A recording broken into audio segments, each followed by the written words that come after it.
Okay. And so for people that don't know what a showrunner is. So I run the writer's room. Okay. So that is when we put a room together of writers. I'm the head of it. I will map out what we're going to do for the season as far as each character, the storylines, all that. And then we just kind of brainstorm, okay, where are we going with this? So, Nice. I mean, we have to run it through, it by studio also. But yeah, it's our brainchild, basically. They had the idea already. They had the characters and we just built on it. Okay. And so you have to manage not only the room, but you're working with the studio. Mm-hmm. I have to deal with notes with studio. I have to deal with the writer's room and the story and stuff. And then when I go down for production, when we actually shoot, then I have to deal with all the production stuff too as well. So Wow. It's a lot, but it's fun for me. Yeah. So I think what's that line? If you do something you love, it's like you never work a day in your life. Right. No, it's work.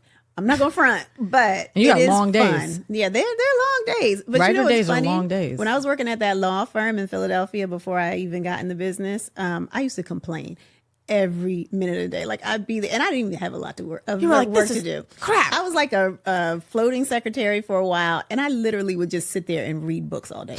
Every now and again, they'd be like, "Can you type this up?" And I'm like, "All right." Nothing. And then, then they put me on somebody's desk. But the two men that I worked for, one of them was super self-sufficient. He never asked me to do anything. And the other one would barely ask me to do stuff. So I really didn't do a lot of work when I was there. But I was like, I hate this job. I don't want to be here. Because I just didn't want to be in that environment, you know. And then I would complain about the days. And they were like 9 to 5. I never stayed longer. It was just an issue. You were like, it's 4:30. I really was like, it's time to go. And then I moved to California and I'm on the Jamie Foxx show. And there was like one night we were there till 2 a.m. and I'm just as chipper.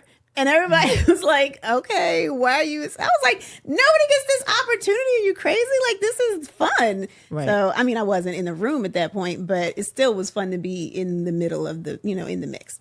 And I remember talking to my parents and they were like 2 a.m. And I was like, yeah, but it was fine. And then my mom brought up, you remember when you were at that law firm and at 4:30, you'd be like, ugh, it's not even 5 o'clock. Like, and I was like, yeah, I do. I remember. Yeah. Because if you're doing what you want to do, it doesn't seem as bad.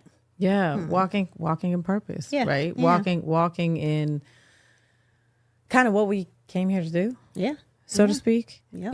and a lot of what I talk about too is like being in a race of your own, right? So,